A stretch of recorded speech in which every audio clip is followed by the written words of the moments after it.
thankful for Mr. Tepper, for Frank giving me the opportunity, for Scott, for Samir and his involvement. Also appreciate my wife and my 3 boys for sacrificing so much for me to have the opportunity to be in this profession. Also for my wife predicting my second straight job, so she kind of told me a little earlier this month, just see that I'll be able to have the opportunity to be here at Carolina. So excited about it, looking forward to it, ready to roll. Questions? Thomas, Joe Person with The Athletic. How you doing, Joe? Welcome. Thank you. You had other opportunities too. What was it that made this one stand out? So to me, it's all about the people. I think having the opportunity to talk to Frank for the first time, he's been first class in every way, from start to finish, as well as everybody from in his organization standpoint. And it was actually Jake Peets, who I work with in LA with the Rams, that kind of just started talking about this organization and how great it was and how much he loved being here. And just that first conversation with Frank, I think it was maybe 7:30 a couple Mondays ago, and it was like an instant connection and having an opportunity to be able to be involved with him and look forward to moving forward. Thomas, Phil Orban. How you doing, Phil? What can you just elaborate on what your wife said to you, and you said she had done this before? Can you kind of walk? Yeah, so it's funny, right? So I was in Miami for 3 years, University of Miami as a coordinator from 16 to 18. We would always take trips, West Coast trips, like come to Vegas for a couple days, come to LA for a couple days. I believe it was my last year, and she was saying about living in California one day, and I'm like, good luck to you. I'm probably not moving to California. And then 2 years later, I had an opportunity to end up getting the interview with Sean and the Rams, and the rest was kind of history from that standpoint. I think maybe around November-ish. She just said it was like something about Carolina. I'm just, I'm focused on the game day aspect of it and whoever we're playing that day. So I got to give her credit because should listen to her more, I guess. Thomas, Mike Kay from the Charlotte Observer. Hey, Mike, doing great. Thank you. You brought up your time as an offensive coordinator in Miami, Right. Getting that title now. I know Frank's going to call plays, but what's your outlook on and your philosophy on offense? Yeah, so first off, it's about being able to be a great collaborator and a unifier. Our great staff first, the offensive guys we have on our roster currently, but also the guys that come from draft free agency-wise as well. But it's funny because my interview started with identity-wise as far as the offense goes and philosophy-wise. So identity-wise, I kind of broke it down into 3 points. First is about being physical at all 11 positions. That for myself and this offensive staff is really kind of a non-negotiable when it comes to our approach, our attack to the game. Number 2 was a team that would not beat themselves. Because oftentimes, as we know, more games are lost than they are won. So turnovers, eliminating the penalties, and also doing a really good job of understanding how to have great clarity so we don't have missed assignments on offense. And then lastly was about identifying on our offense the playmakers, right? Find, exploit, and win in matchups. That's kind of identity-wise. But philosophy-wise, what you asked me, I kind of break it down as far as number 1 is the ball is the issue. So taking great care of the football, that's the ball carriers, the offensive line being involved up front, the tailback from a play pass protection standpoint, but also receivers being where you're supposed to be when you're supposed to be there as far as route distribution goes. Number 2 is everything starts up front. That physical mentality again, how we're kind of building upon what those guys did last year, Campy and that crew did a really good job of setting the tone mentality-wise, and everything kind of builds off of that system as far as the keepers, the play pass, and obviously the drop back game as well. Number 3 would end up being the losing of complexity. So marrying the run the pass, trying to create chaos for the defense while keeping it simple for us is the thought process that we have as an offensive staff. And then being able to do a really good job of pick and choose your spots to attack with tempo. So you got to earn the right to use tempo with early down efficiency, and finally just that 5th point, it is situational masters. So 3rd down first, or starts first, winning 1st and 2nd down, so you can be in 3rd and manageables. With 2 minutes into the half, into the game, as well as scoring points in the red zone, so touchdowns in the red zone, as well as game plan and forming offense. Thomas, David Newton with ESPN.com. David. What are you looking for in a quarterback? That's obviously a big need on this team. And how does that agree with or disagree with the way Frank Reich, what he's looking for? Well, I'd say this, we're all in agreement. It's early in the process. I touched down on Sunday, and this is my 4th day in the office. So first day was kind of all HR, so it's kind of still kind of getting adjusted. Just had my 2nd offensive staff meeting. So, but I think from an intangible standpoint, the mental makeup, being a natural leader, we can talk about the physical aspect down the road, but just kind of more so focus on the best fit for us, and we would definitely be on the same page with that. Coach Wright talked about play calling a couple days ago, how eventually he would be ready to give that up. Right. What kind of, I'm sorry, I'm hashtagger with Carolina Blitz, by the way. What That's kind of good. conversations have you guys had about play calling and your inputting, you guys' collaborative effort offensively? Yeah, so we talk about it very often. I think from day one, like I said a couple Mondays ago, having that call at 7:30 in the morning is kind of where it started. And then once I had an opportunity to kind of be here to interview with the entire staff, it's been an ongoing conversation. So it's about collaborating, us being on the same page, but also me earning that right as well. Tom, I mean, there are only 32 guys that call plays in the NFL. Correct.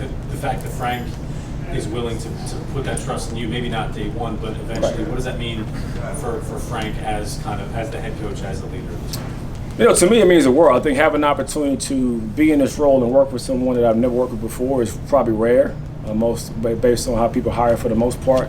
But also shows the commitment from an organization standpoint that it's about doing what's best versus what's most comfortable.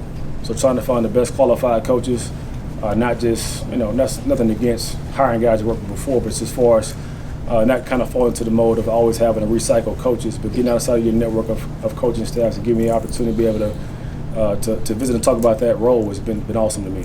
Tom, this is Steve Reed from the Associated Press. This Hey, no, Steve. offense really wasn't very good last year, 29th in the league in offense, 29th in scoring. Yeah. When you're looking at what you saw on tape, what areas do you feel like you guys got to get better at? Every way. But I would just say, again, it's fourth day on the job, so I can't really talk as much about the depth of what happened last year. What happened last year was last year. I wasn't here, and I'm not going to sit and bash anybody else as far as what they did offensively. But I think being able to, our guys have ownership, us the coaching staff, blending and building this offense together from the ground up is going to be a big part of it, and putting a great product on the field. How will that process work? I'm assuming it'll be kind of Frank's scheme and for the most part, and then influenced by you, or take us through that. It's going to be all of it. So I think being able to rely on my experiences with the Rams, but also my other 8 stops when I was in college, kind of moving around from different places. You just mentioned Frank already, but also I got a all-star cast to kind of be around and kind of pick those guys' brains as far as even everybody from Jim Caldwell to Deuce to Josh. It's obviously camped with those guys did last year, but also picking Park's brain as well. So it's definitely going to be, and obviously added Sean to it as well. So collaborative effort all together, and I guess we'll find out when the fall comes. In the abridged version, how would you describe your offensive identity? Yeah, so I kind of hit it already a little bit earlier as far as that thought process kind of going into it from a philosophy standpoint. But it's about, again, creating chaos for the defense by utilizing, shifts and motions, using tempo as well. Everything, again, starting up front from a normal D&D standpoint by imposing your will. Everybody talks about being like balanced offensively, and to me, I think balance doesn't mean always 50-50 from a run-pass standpoint. It means winning the football game. Like, stats are awesome, but the number one goal is to win football games. So we got to throw it 40 times to win, or run it 40 times to win. It's all based on our collaborative effort all together when it comes to the offense, defense, and special teams playing team ball. Thomas Ellis Williams, Charlotte Observer. Welcome to Charlotte. Thank you. You listed a detailed way you approach offense. Who would you credit as your influencers for the pillars that you are bringing to Carolina now? Man, that's a lot. So I think everywhere from my first stop. So I was strength coach first at Georgia back in 2011. But Marcus Satterfield was the first guy I kind of had a chance to work with at UTC, who I believe now is at Nebraska. Just won't touch that too much longer. But going from that's probably bad. I probably should say that. But going from Tennessee, Chattanooga to end up going to Marshall on the Bill Leg was an awesome experience for me. Then going from Marshall to Wisconsin, Andy Lipper was the offensive coordinator there. I had a great opportunity to learn from a pro side system standpoint, using multiple personnel groupings. 11, 12, 13 was great for me. And then obviously Coach Rick. I played for him. I worked for him on 3 occasions, and we are very similar in many ways. And it's really, I was telling Frank, it's kind of very similar to me with my experience being around Coach Rick. Kind of have the same mentality, identity-wise, but then also being able to be at South Carolina around Brian McClendon, who's now at the receivers coach at the University of Georgia, and quite naturally being with the Rams. So it's kind of an effort about everywhere I've been from a production standpoint, but also just putting my own stamp on it as well. You mentioned some members of the staff, Caldwell, Staley. Have you had any relationships with those guys previously? So Deuce is the only one I really met, and obviously Jim this summer at the QB Summit, which I was always watched both of those guys from afar. I mean, even from a background standpoint, coach of running backs, watching Deuce, as a young guy myself, trying to find out ways to, who I want to be identity-wise, how I want to end up coaching was one guy I always looked up to. And obviously his son was at South Carolina, so I had a chance to meet him a couple of times, and he was awesome. I know he's coming up next, so he's like, I know him always having to be the energy juice guy on staffs I've been a part of. I'm gonna hand it over to Deuce, which if you guys haven't met Deuce and seen his energy, it's a lot different, which I'm excited about that opportunity. And obviously, my bad, real quick. So Jim is a OG in the game and is a great human being, a great leader of men, great teacher. So I'm in a great spot to be around some great mentors. Thomas, since winning the Super Bowl, you, from the outside looking in, you've kind of expanded your resume. You brought up the QB Summit. Yeah. You moved to tight ends coach. Correct. I'm just curious, what have the last 15 months helped you kind of learn about yourself on the job, or maybe kind of expand upon your philosophies? Yeah, I'm always trying to run from comfort. I think it's easy to sit in my comfort zone and do what I've always done, but I've always seek the growth. And unfortunately, growth and the comfort don't exist in the same place. I wish it did at times, but I think I enjoy the challenge. I enjoy being stressed and strained, but also getting results. Because the excuses don't matter, nobody cares, and just trying to find the best way to get that done. Speaking of results, I kept it talking with ADS. How you doing? Sorry. It's all good. Speaking of results, what is your primary barometer to measure success as you develop? Well, I mean, obviously, success is winning. And there's no other metric in this game, in my opinion. But it's about the daily process of being committed to your craft, and obviously just me trying to be the best I can be every single day for the staff, for our players, for our team. Carla Gephardt with Fox Charlotte. What kind of quarterback would you like to see here? A really good one. Can you expand on that a little bit? I think it's a lot of different guys that kind of come in all shapes and sizes, but to me, again, it's an ongoing conversation. We had some great dialogue the last couple of days.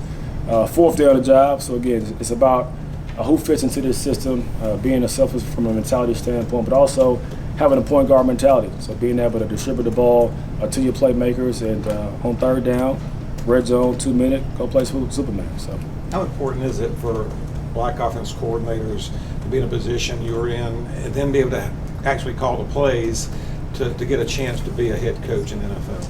Yeah, I think the opportunity is awesome. I think the numbers, we know what the numbers are, so I'm not going to try to run down that. I think Jim kind of spoke to it and said a lot better than I can as far as his experience in the league. It was my fourth year going into it. But I am motivated to do a great job, not just for myself and this organization, but also for those coming behind me.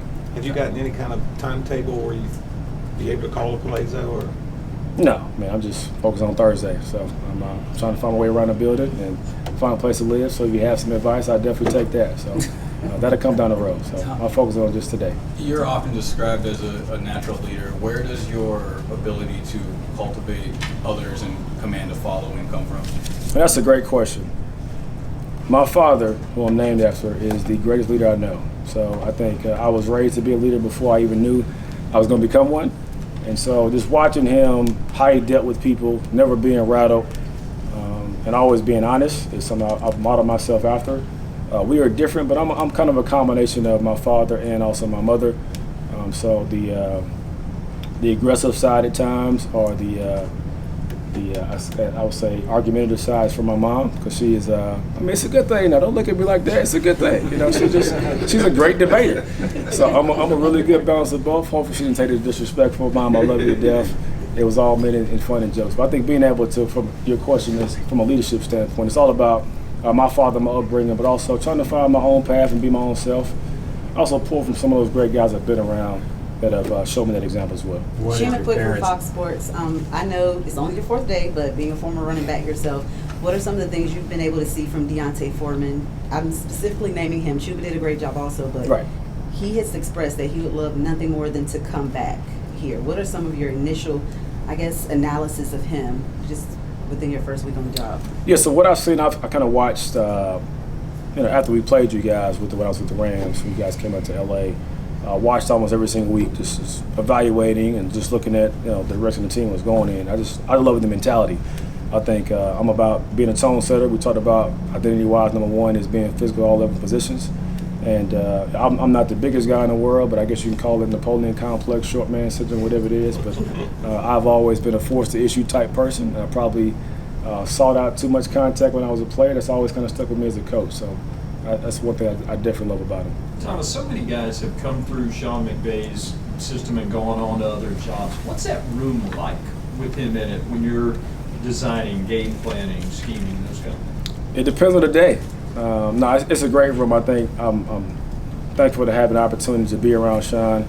You know, Sean and I were like high school rivals. So he went to a private school called Marist. I went to Tucker High School. So we had some battles for a long time for those 4 years. And kind of just watching others' careers kind of just take off in different directions. Obviously his are a little faster rate than mine at times. But I think being able to have an opportunity to hear from one of the best communicators I've been around, a great culture builder, staff builder, but from an idea standpoint, being able to give input, be able to speak my mind has been awesome for me from a growth development standpoint, and letting me being here today. Does he coach like he plays? That's a good question. Yes. I think being able to be energetic, which I'm sure if you've met Sean and talked to Sean, he's definitely super energetic, but also being detailed. You know, playing against that triple option offense at Marist was gave me headaches, and I didn't like him very much. Even though the head coach, Alan Chad, was an awesome dude, been around him for a long time. But I would say yes to answer your question. What did or do your parents do? I didn't forget about it. It's good. So my parents, say it again. What do they do?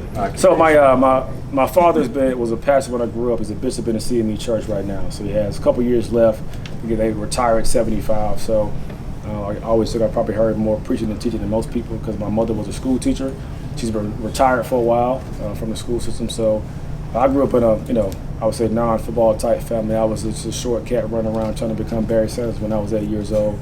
But my upbringing was about my faith, which is still a huge part of my life now, and being a great communicator, being a teacher, but also listening and learning.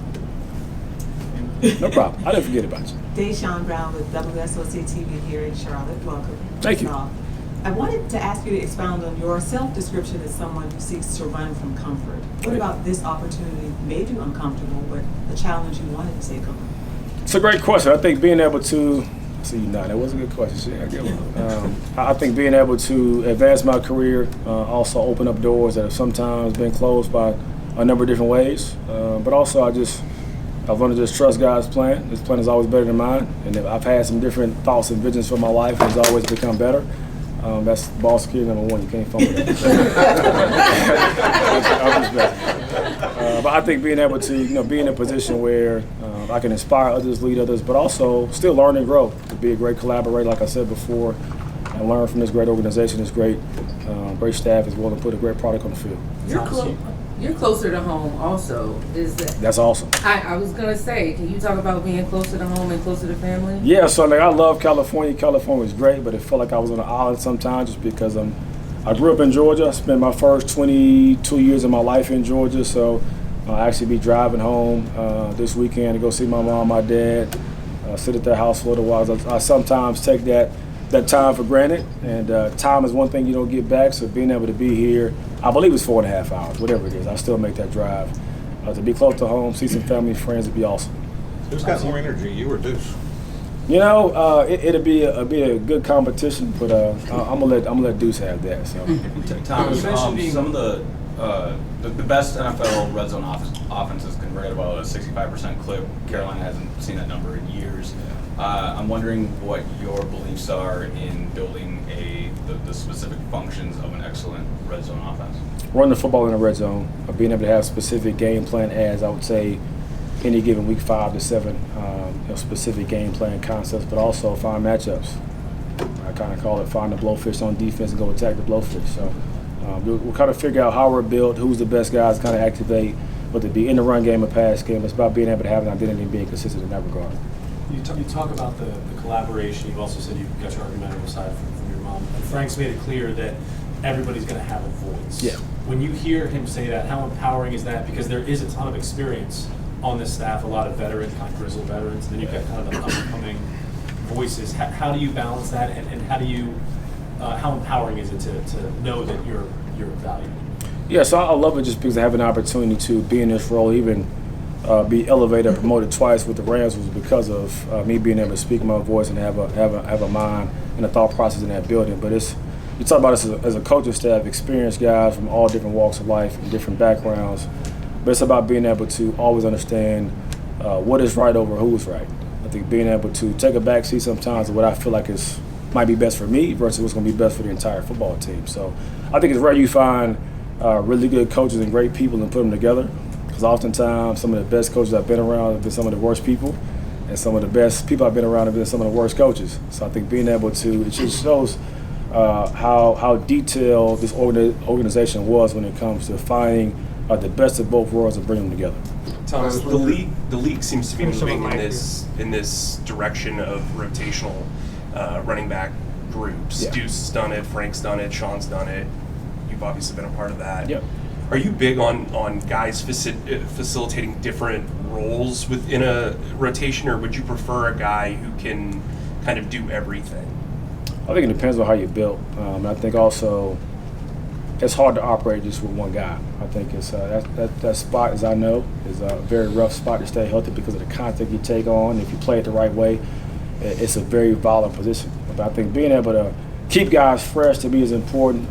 Attacking guys the entire game, and when it becomes to the fourth quarter, we still have 2, maybe even 3 fresh backs that are ready to roll. They go attack a defense. I know you don't dig into it until next week for sure at the combine, but what do you like about the quarterback class coming out this year? You're going to keep trying to go back to the quarterback question. I'm going to give you a similar answer. I think being able to take it one day at a time, we've had some great dialogue, and looking forward to figuring out that down the road. Thanks a lot, Dispatcher. Here's one. Welcome to town. Thank you. Back to philosophy. Are you, in your development as a coach, do you feel that it's scheme to the personnel, or scheme that personnel can adapt to, personnel that fit? I mean, how do you view what is the most successful recipe for your style of offense? It's a player's game. So it's not about what we feel like to do as coaches or what we've kind of been accustomed to. It's about how to highlight those guys and put them in the best spot to be successful. So that always starts with the players first. We'll build a system around those guys versus making those guys have to adjust to us. Put the hard part on us, make it simple for them, let those guys go play.